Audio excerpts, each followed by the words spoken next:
Welcome back to all our friends, family, and yes, even our foes. To the Fox Den Sports Podcast, where Todd and his sports-passionate kids are ready to bring you the latest updates and insights on all things sports. So sit back, relax, and enjoy the show. Welcome back, everyone, to the Fox Den Sports Podcast. I am your host, the Podfather, Todd Fox, along with my two oldest sons, Kellen and Garrett. And I've got the Den's Enforcer, Clay Baines McDonald, as well. We're going to talk some sports today. We're going to talk about the Oklahoma game against Illinois State, and then also we got Michigan coming to town this Saturday. That's going to be a big game.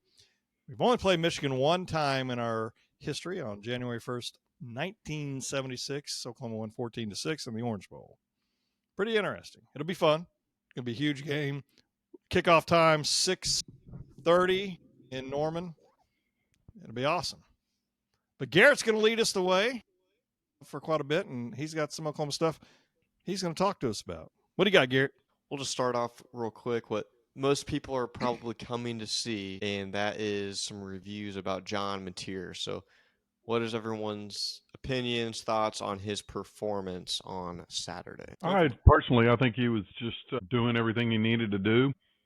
Didn't look like he had an audible a whole lot, so I think that's probably going to be a big thing this Saturday is trying to switch out of plays. But just watching him in person, it was unbelievable how he just was like right on the money. I mean, I only saw two bad passes.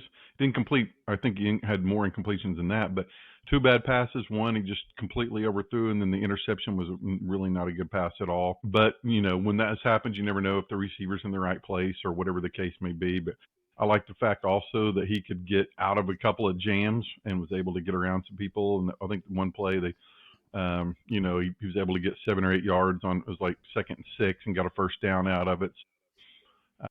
Been able to do that was kind of the things I was looking for. Is like, is he going to be able to find the guy that's 15, 20 yards downfield, threw a ball, sweet pass down the sidelines that Deion Burks caught. Keontae Lewis also caught one down the sidelines, even on a pass interference.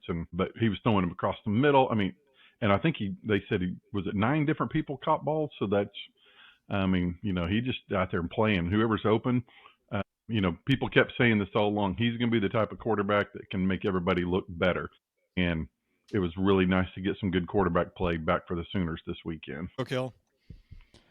I mean, I thought he looked pretty good. I feel like he only had 7 incompletions or so. I thought he threw 3 or 4 bad balls. I think he could have been picked off twice. But overall, he looked really good. I would have liked to see more deep shots, but that's not his fault. That's just play calling.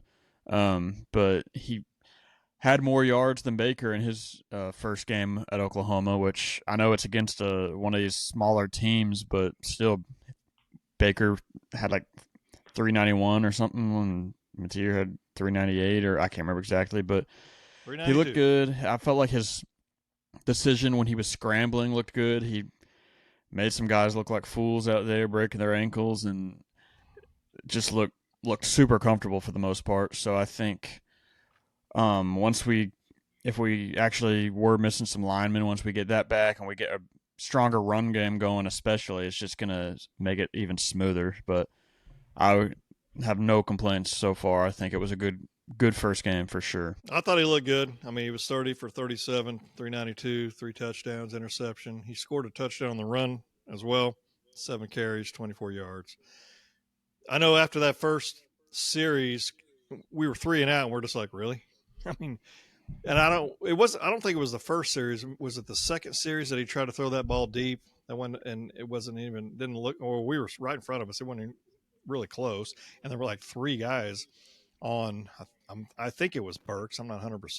Statega or something. Is that who it was? Okay. Yeah. But regardless, he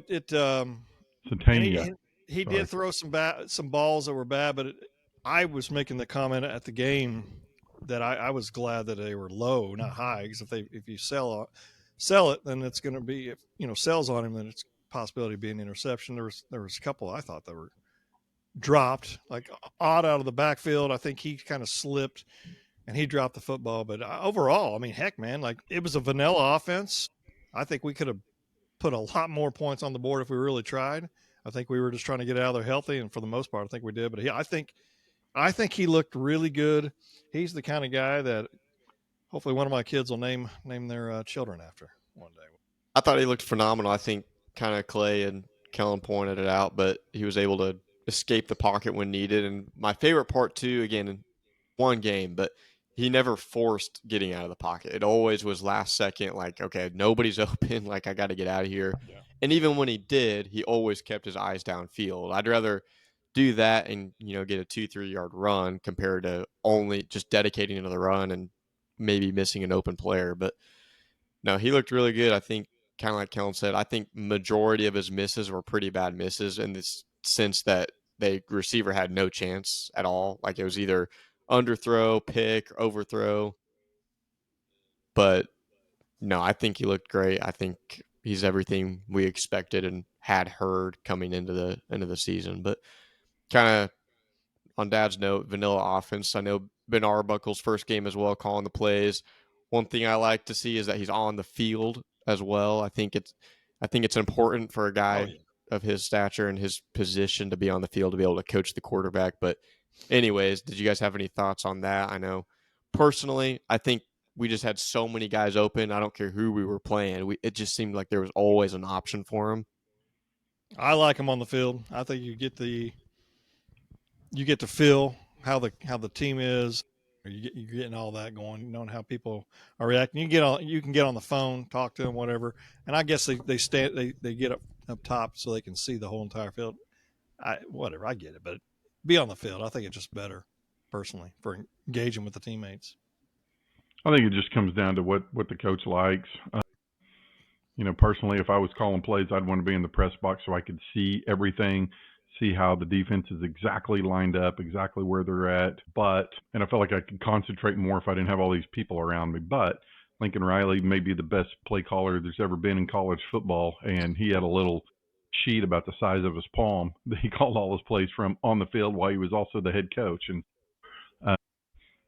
so it's just whatever works for you. The whole thing about being able to talk to your quarterback, talk to your guys. And those guys have done it so much they can tell when how people are lined up and how they're blocking and different things like that. And so I'm not good enough to do that kind of stuff. It's hard for me to do it even when I'm watching it on TV, so much less these guys. So I think it really just comes down to what's a good feel for you. I mean, I thought he did good. I don't think he could have done anything else. I know a lot of people are just like, oh, it's so vanilla or so boring, but that's what this game is. You're not going to throw everything at Illinois State unless you need to, but we didn't need to. So I think he did what we needed to do. We tested some things. I'd like to see the run game get going more, but I know we're missing some linemen, so that's going to affect that. But I think he's going to be fantastic compared to what we've had the last few seasons. Great transition, Kellen. Speaking of the running backs, I think one thing that has always driven me nuts since DeMarco Murray has been in charge is that we have just constantly had a running back room and never just a solid, just Bell cow, yeah, that you can just count on to be the guy. And so, in this game, showed the exact same problem. In my opinion, I think it's a problem. What are y'all's thoughts on the running back room situation right now, and kind of after the game on Saturday?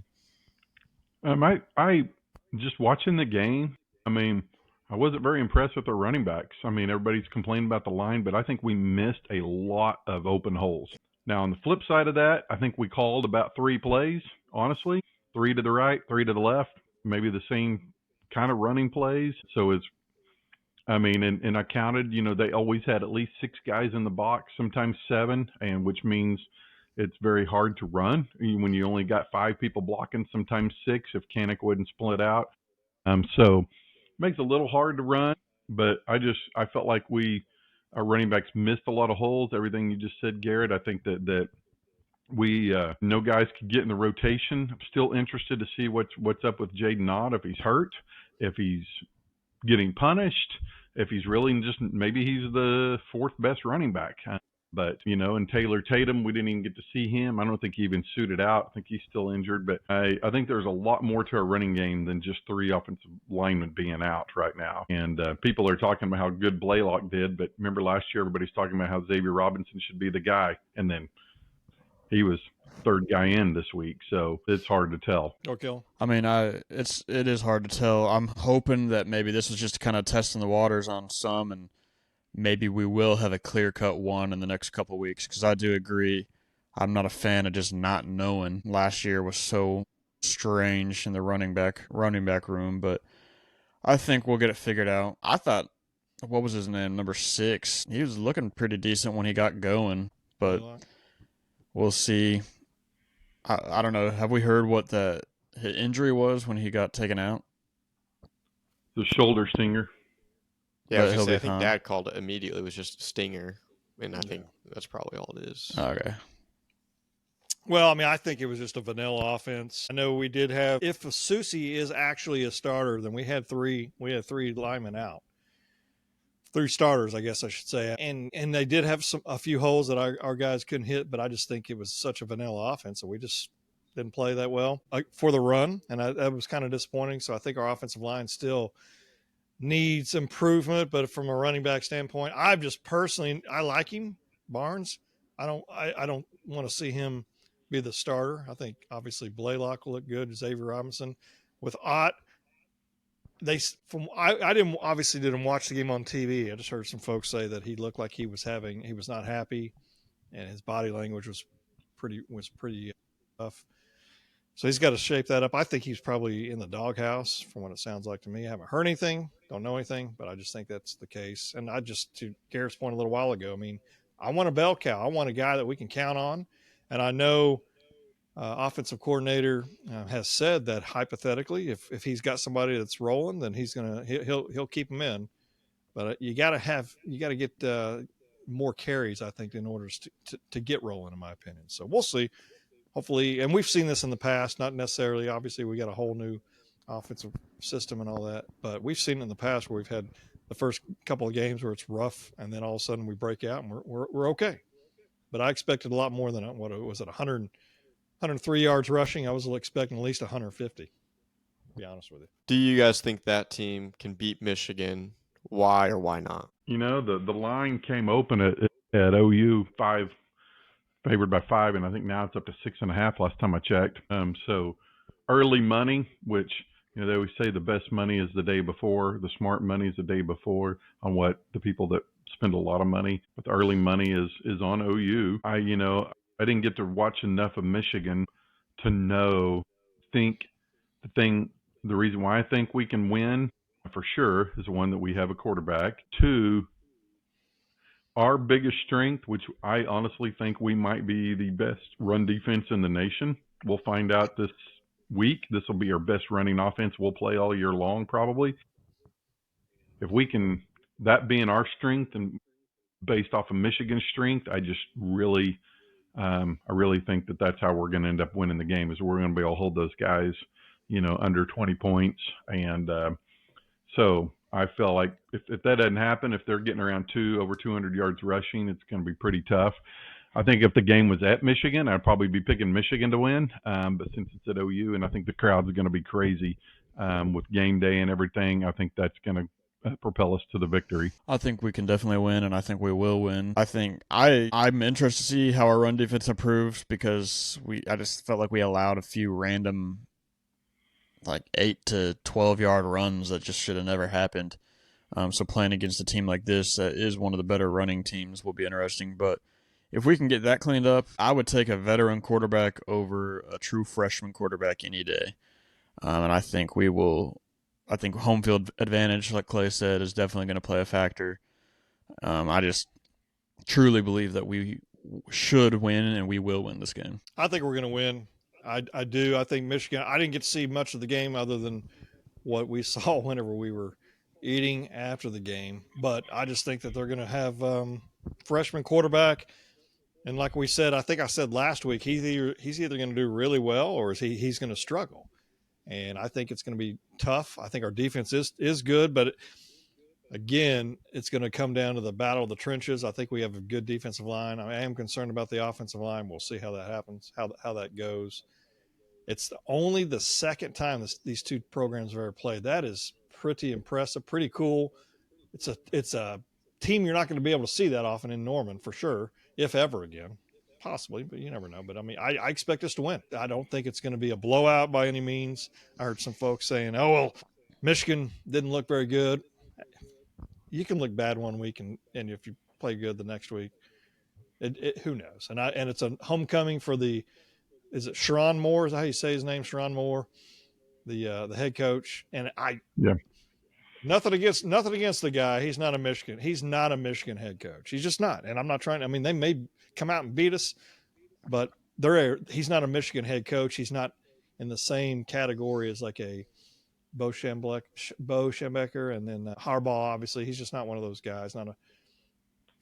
He's just not. So we'll see. I think we got a good shot at this game. Did this game at all change y'all's expectations or outlook coming up on the season? Not for me. I think it more just solidified what I was already thinking and hoping could happen this year. Because, like you said, Mateer was everything we expected and everything we were told he would be from the one game we've seen so far. So I don't think it changed. I think it just helped calm my nerves a little. Clay? Yeah, there's a difference because last year, we beat Temple first game like 50-3 or something like that.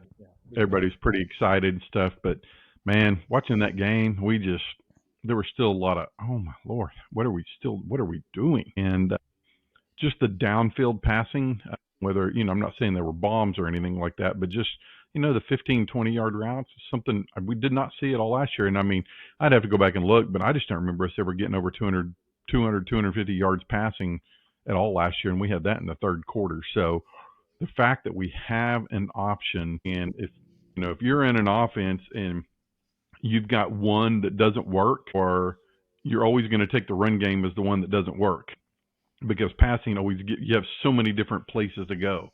And so the fact that that's our strength of our offense is our passing game, just reminded me a lot. But, this whole game, just driving back, all I could think about was every game Bob Stoops, when he was in the coach, the first game we're always like, God, that was vanilla. That was boring. We never covered, ever covered those first games. So no matter who we were playing, we'd win by 28, 35 points. We never covered the line because we would just go out there and just get a win, get the field goal teams right, get the kicking team right, get everybody in the right positions, get a lot of people rotated in. Every time I looked out there at our offensive line, it looked like there was a different 5 guys every time we went out on a different series in a different position. And so, that first game, it made me feel better just because I felt like we got better quarterback play. And that's, like Kellen said, that's what I was just wanting to make sure. I was really, really almost more scared about our receivers than I was the line. That question got more than answered. We got 3 really good receivers, and we got 2 that I think are going to be pretty good that didn't even get to play, that are still injured, the 2 Gibsons. So I'm glad to see that hopefully we got that fixed. And Jaron Kanek was, even though he fumbled the ball, I was shocked at how well he caught the ball and how fast he is. I guess I read today that he has the 9th fastest 100-meter dash time in Kansas high school history. And so I didn't realize he was that fast. And so that was a welcome surprise, getting a little game from our tight ends. It didn't really change a whole lot for me. I'm excited with the quarterback play, much better than last year. Receiver so far, Keontae Lewis, 9 receptions, 119 yards. He looked really good. Kanek does still scare me a little bit just because of the fact that he hasn't played the position. He did have the fumble, yes, but he just seemed like he had another bad penalty as well. My concern is with that position is that's the best we could do. We can't go out there, and we couldn't go out there and get another tight end from NIL or from recruiting somebody. That's the best we got. Maybe he'll prove me wrong. I hope he's well. We'll see. But the cornerback, is it Gilroy? How you say his name? He looked good. I really like him, and I'm excited to see him grow in the position as well. So we'll see. I didn't really change a whole lot. I just think I'm still predicting as of right now 8-4. Any final comments or anything about the game? I know we didn't talk a whole lot about the defense too much, but final takeaways. I think our defensive line did exactly what they should have been doing. I was really impressed with our linebackers. They were all over the place. Kendall Daniels is going to be big, transfer from Oklahoma State. He's a big dude, and I didn't realize how big he was. The Taylor Heim and the Owen Heineke linebackers, man, those two guys, they can play. And, you mentioned Guillory. That was a shock to me because I know we still have Eli Bowen, that's a starting cornerback that didn't even suit out. So be able to throw a freshman in there, I really kind of thought Jacoby Johnson would probably be that kid out there at that corner. But then this Guillory kid comes in, and it was nice to see Gentry Williams get to play a game. And it seems like he's been hurt and, gets out there and is a starter every year and somehow gets hurt. So Peyton Bowen, Spears Jennings, I can't remember the other guy that ended up starting in front of Spears Jennings, but man, just everywhere we looked, man, I'm like, we don't have any holes, and that's tough. That's tough for defense. One thing real quick on Guillory, going into the season, everything you heard from players, coaches, media, they all said he was going to be a standout guy, and it was going to be hard to keep him off the field, especially even as a true freshman. So I think it's been a long time since we've really had a corner, specifically in the SEC. Big 12 is completely different, but a corner that you can just be a lockdown guy. And I think from everything we've heard, I think he could be that one. And I'm super excited about that. And if he can be on the other side as Bowen, and then almost you got Gentry as your third, we're totally fine. But I agree. I think 0 holes on the defense. I think linebacker core as a whole only improved even after losing Stutzman. That's obviously a huge loss, but I think the depth and everything has gotten better there. But moving on to the Michigan game, I know Kellen kind of mentioned it. Their offensive scheme is kind of just running the ball, and they do have a running back that is a bell cow. He carried it 16 times, 160 rushing yards, and I think 2 or 3 touchdowns. So he's a problem. And so I think that's going to be probably our hardest matchup the entire year at the running back position. And then obviously they have Bryce Underwood, the number 1 recruit in the entire nation, flipping from LSU to Michigan. Is he as good as their backups? Is he their best quarterback? I don't know. I think he just got promised the starting position to be able to come there, and also $10 million. But either way, he's a talented quarterback. But real quick, where does this game against Michigan rank among games in Norman in the last 10 years? Wow. I mean, last 10, Ohio State came here. I don't know how many years ago that was. That was pretty big. That would have been about 9 or 10, yeah. Because that was Baker's first or second year starting. Alabama came. You've got, so we've had, I don't know how many. Florida State, has that been within 10 years? That may have been a little bit longer. May have been. And I think it's. Would you put Florida State on the same level as Michigan, though? Well, they're all big. I'm just trying to think of Nebraska, all those teams that came in. Trying to think. We've had some. You said outside of the conference, or in just anything. Just in general. I personally, I like Tennessee. Obviously, last year was a huge one, but considering they'll be back here in just a couple of years, that changes it a little bit for me. Yeah, I think I see what you're saying. I definitely think the excitement of playing somebody's, like Todd said at the start, just not. Michigan will probably never come back to OU ever again, and we'll play them next year up in Michigan, and so I think that's about as exciting as you can get. Just it was cracking up when game day on ESPN they posted who's coming, they were coming to OU Michigan, and I could not believe the amount of people that were griping about it, saying, why are they coming there? And you'll never guess who the fans were that were doing the most griping. It was the Kansas and Missouri fans. And I was like, oh, dear God. They're like, that's a way bigger game. It's the border war. And I was like, there is not a single person outside of the Kansas Jayhawk or Missouri Tiger fans that could care less about that game. I would not even watch that game if I was at home and watching. I'm not watching that game. I could care less about that game. And it was unbelievable. Literally, if there were 10 comments on that, those were probably 9 of them were people griping that they can't believe game day didn't come to the Kansas Missouri game. And I was like, you got to be kidding me. Oklahoma, Michigan, the nation, it's unbelievable how much the nation knows about two of the top 10 programs, maybe top 5 programs in all of college football history. And they're both ranked. They're both in the top, top 20 and all that good stuff. And so to answer your question, Garrett, in the last 10 years especially, it might be one of the more exciting, if not the most exciting game coming to Owen Field. Definitely since Ohio State. It's the biggest. And it's just a big game for us.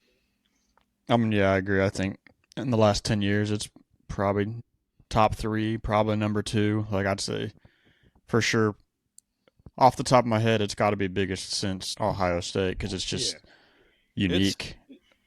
It's one of the 3 biggest. I mean, I know Notre Dame was back years ago, but that's probably the biggest that I personally ever been to. And I didn't get to go to that Ohio State game when Baker was here.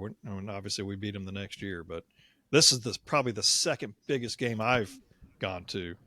I mean, Nebraska in 2000 was pretty big, but we didn't really know at the time how significant that was. Yeah, I'm excited for it. I think, Clay, we were talking after the game. Saturday, for me personally, and that was probably the worst and just most dull game and environment in Norman that I've been to maybe ever. Like, it was just boring. It felt like it was lasting forever. Those 3-minute timeouts felt like they were 10 minutes. Like, I know, and I'm not even bashing the crowd, really. Typically, I would be, but, like, it was just boring game. It really was. And so I think this week, though, I mean, it was fun last year. We lost the game, but Tennessee, obviously, was a huge one. Alabama was the best game I've ever been to, but I think this Michigan one could be on another level because I think, again, I mean, just everyone's just so excited. I think, again, we all drink the Kool-Aid at the beginning of the year. Last year against Bama, we had 0 expectations already. So, but no, I think it's going to be, it's going to be huge. But yeah, I guess, just let's get into it. What do you guys kind of expect from Saturday? We'll kind of get into predictions afterwards, score-wise. But what are you guys looking to see? What are you guys hoping to see? And what are some things to look out for? Yeah, the excitement of it. I think one of the most exciting games I've ever been to was when we beat Texas Tech when Sam Bradford was there. That was just unbelievable. And the reason why it was exciting to kind of go with what you were saying, Garrett, is just is because we just got on them so quickly because our fans were so stinking loud. I mean, it was the loudest game I've ever been to, and it was just unbelievable. It was a night game. Game day was there and everything. Most of the guys on College Game Day were predicting Texas Tech to beat us. I think they were ranked number 1, weren't they? Number 2, and they were right there. I mean, they were really good, and we just jumped on them, and then we just scored. Then we stopped them. Then we scored again, and then we returned back had a pick 6, and it was just like, I mean, that's when that was the one time the OU did the jump around like Wisconsin does, and everybody's just like, oh my gosh. So to answer that, I could see if the team does well at the beginning and it's not like 0-0 at the end of the first quarter, we're up 14-0. I mean, it will be on, and the crowd will be unbelievably exciting. Anything about the game itself, or just? I thought you were talking about the crowd. Oh, the game No, itself. No, I mean, it is really going to be a battle of if they can run the ball against us and if we can run the ball against them. And that's really, to me, that's the storyline. And to be watching for that, we kind of mentioned about yards. I mean, I think, for us, if we can get around 100, 125 like against them, and if we can keep them under 150, 160, I think that's where our victory is going to happen because, I saw an interview. They interviewed Venables about Bryce Underwood, and his response are like, so tell us what you think about Bryce Underwood. It wasn't like, this guy's unbelievable, this guy's incredible, this guy's we got a lot to prepare for him. His response was, he's really big. He's 6'4", like 210 or 215 or whatever. And he goes, he's a big guy. He can see the field really well. That was his response. So I don't know if they're too concerned about him. I mean, because he's 18, 19 years old.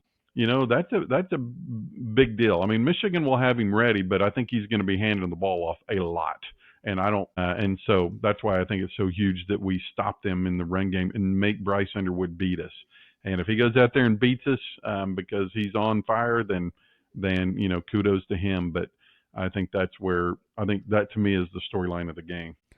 I think I think it's going to be a great game both ways. I think they will definitely be more run heavy. I think they'll have a decent amount of rushing yards just because that's all they'll be doing. Because, I mean, even Illinois State really didn't throw that much against us. So I think we're just going to – I think that's going to chew a lot of clock. I think in the end we'll be throwing the ball. We'll have put a little more zest into the playbook this week and see our run game blow up. And I think – I don't know. I just think it's going to – I think because it's a true freshman quarterback, they're going to be running, and I don't see them doing that much against us. I think we have a solid defense, so I think John Mateer on the offensive side is just going to take advantage, and we're probably going to have some good field position, and I see us winning by 2 possessions. What I want to see is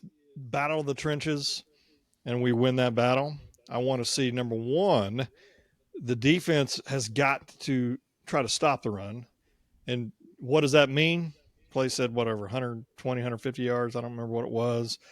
That would be fantastic if we can stop it. If we can help stop the run. Don't give up these big plays. Don't give up these big runs. It's going to happen. I guess I would love to be able to sit here and tell you none.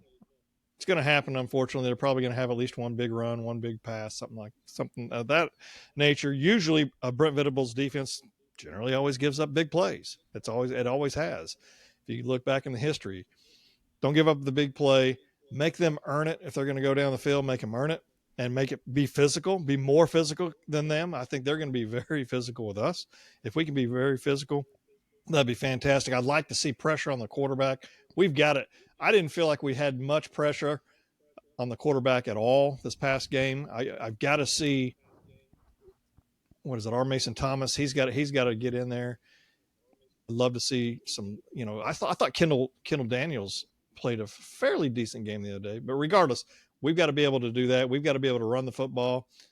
Mateer, we got to protect him. We do all that and minimize the turnovers. Again, I'm sitting there going all over the place, but I thought we had some pretty dumb penalties the other night as well. And you're going to have some. Minimize that as much as possible. Don't give up the big play. Win the battle at the line, and I think we got a really good shot of winning this game. What do you think, Garrett? Yeah, I think you guys are hitting the nail on the head. I think the biggest factor is going to be who wins the rushing battle, specifically because I just don't see any world them having more passing yards than us. Just, quality quarterback, coordinator, receivers, everything you can mention. But so I think whoever gets the most rushing yards and efficiently is going to be the winner. But I think the biggest part is going to be John Mateer's legs are going to be a huge factor this week. I don't think they wanted him to run it a lot. I think that probably was one of the, part of the vanilla part of this week was don't put yourself in a position to potentially get yourself injured. But at the same time, don't let these guys see what you're capable of. So let's go out there and shock them. Because I know, you can watch film from last year, and I know a lot of people don't think that holds any value because of the talent he was playing. But the dude's quick. He's smart, and he knows when to put his head down and just go for it, right, compared to, keeping his eyes downfield, like I mentioned earlier. And then I think Arbuckle's creativity is going to show this week. I'm so excited to see him just open up the playbook because I know typically, we're 3-4 weeks in before we really get to see that because we play a bunch of duds at the beginning of the year. And this is not a game you go all out this week. There's nothing you're holding back on it. You're going to see every little trick he has up his sleeves. I think he's kind of like that Ben Johnson of the college football. Like he's going to have all those big plays on his play sheet that there's a guy just wide open. And that's fully expected. It's not even necessarily a blown coverage. He just knows exactly where to put the guy and where to get him. So I think those are going to be 2 of the biggest factors, but I do agree. I think whoever wins the rushing battle and obviously the turnover battle, the fact that we lost the turnover battle against Northern Illinois is just pathetic. Pathetic. Yeah. So I'm expecting big things from Mateer on the ground this week.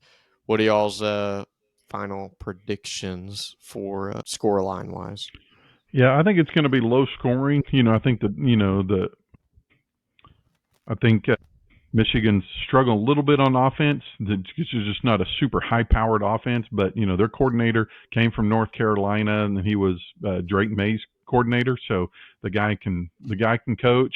The defensive coordinator from Michigan is Wink Martindale, who spent many years in the NFL. So the dude knows what he's doing. So it's going to be a lot of chess matching, and so I see it being. I could see it being 7-3 at halftime, just because everybody's still trying to figure out exactly what the other one's doing. But because of that, thinking at low scoring, I'm going to predict OU 27, Michigan 17. I mean, yeah, Oklahoma's going to win this game. Somehow Clay stole my number directly from me. I was also thinking 27-17. I was thinking it just made sense. First, I was thinking 30-20, but I was like, I don't think it's going to get that high. So 27-17, I think we're going to look really good. And I don't know. I think we pretty much touched everything else. Oklahoma 23, Michigan 20. It's going to be a tough battle, and I expect us to win it in the end. I think, Wink Martindale, man, that kind of scares me. I knew he was the defense coordinator, but I shouldn't say scares me. He's good. He's very good, so we'll see about that. And one other thing I was going to say a minute ago, look for one of these two teams. I don't know which one. Somebody's going to run either a fake punt or a fake field goal at some point to try to get some momentum or a onside kick. There's going to be some kind of trickery happening in this game. I got a similar one to Clay and Count. I'm going 31-18 Boomer Sooner. I think this is just one of those games. I think Saturday just showed, even though, again, there's a lot of holes and a lot of things that's like, yeah, you got to clean that up. But there's so many things about it, and I think the environment's going to be huge. I think they have young players where it matters, and I think that's going to show. Specifically, obviously, the quarterback, offensive line's revamped.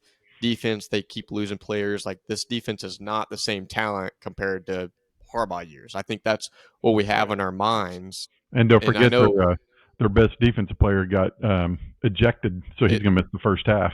And so that's where first half you've got to take advantage of that, because he's going to come into the second half with a vengeance, and he's already ticked off. He's mad because when he got kicked out, he was screaming at the cameraman. But I think 31-17. I think kind of like Kellen said, 2-possession game. But I think Mateer. I hope. Yeah. Didn't they lose an offensive lineman, like one of their best, at the beginning of the year? Talking about that was a 5-star freshman who had a chance of playing, at least getting some playing time. But yeah. Cool. What else, Garrett? Anything for OU? That's all I got. All right. Kellen, what do you got? Well, I'm just coming at you guys with a random question this week. My question for you this week: would you rather be the best player on the worst team or the worst player on the best team? Best player on college the worst or NFL? Team. Anything, any sport, anything, just in general. Or if you have a specific sport. Best player. I don't think I could handle just sitting there watching. I think the way the world works now, especially if you're college, you're talking college. It's not that deep, Clay. It's not that deep. I'm making it that deep. I'm going to go with the best player, because I know if I'm the best player, then I'm going to get an NIL deal for the next year at some big school. And, at least I'll get some money out of it, even if I'm the worst player, a.k.a. Jackson Arnold. Man, that's hard. I think I would rather win and be the worst player. That way, because my thoughts are, wouldn't probably go pro anyway. I could learn how to win and go into coaching and coach winners in the end. Now, if it's NFL, I may take the money and run, be the best players. Those guys get paid, and you can still after that. Then I could go on Fox, CBS, NBC, take over Collinsworth.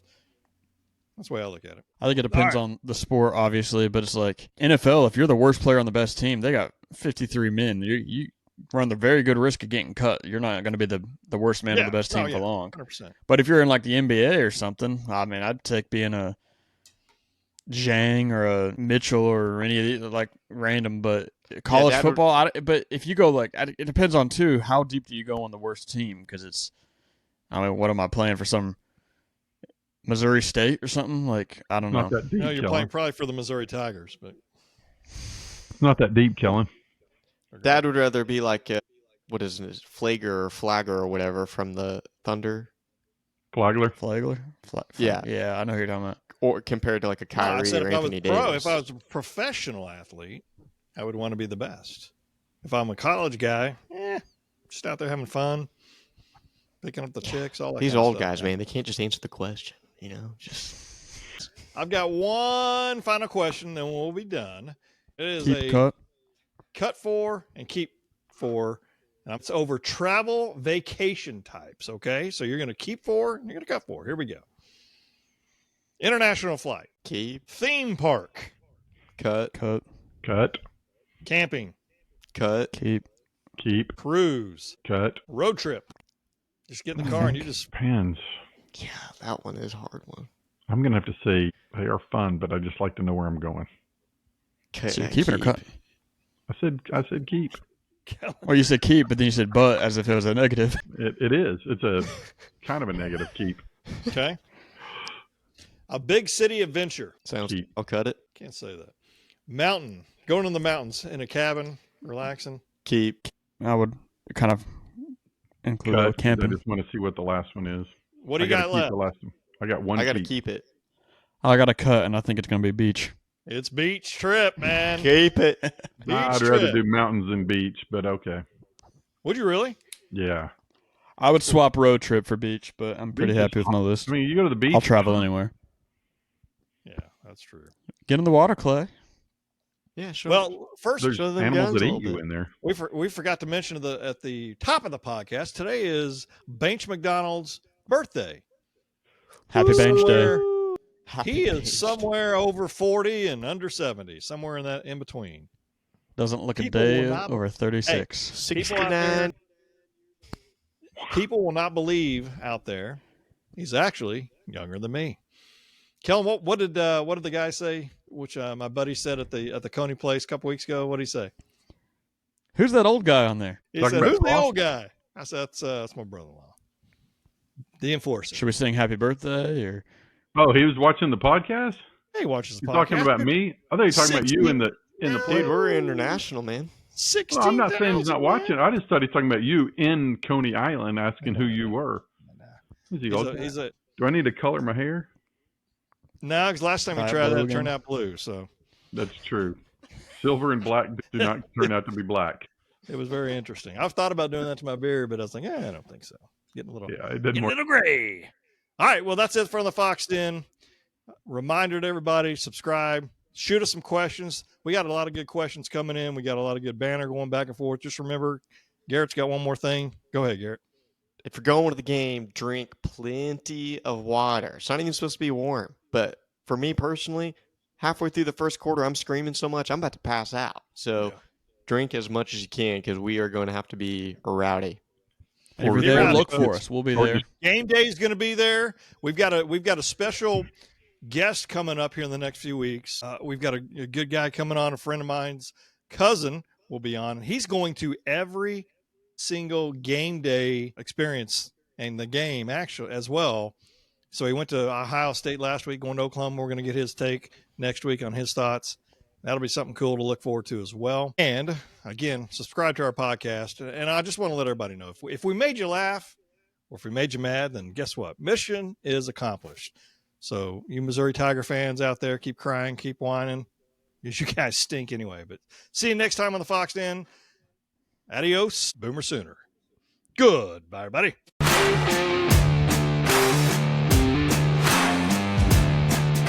Thank you for listening to the Fox Den Sports Podcast. Be sure to subscribe for free to our YouTube channel, Fox Den Sports. And also follow us on Instagram and Twitter at Fox Den Sports and on Facebook at Fox Den Sports Podcast. You can also email us at foxdensports@yahoo.com. This has been Fox Den Sports.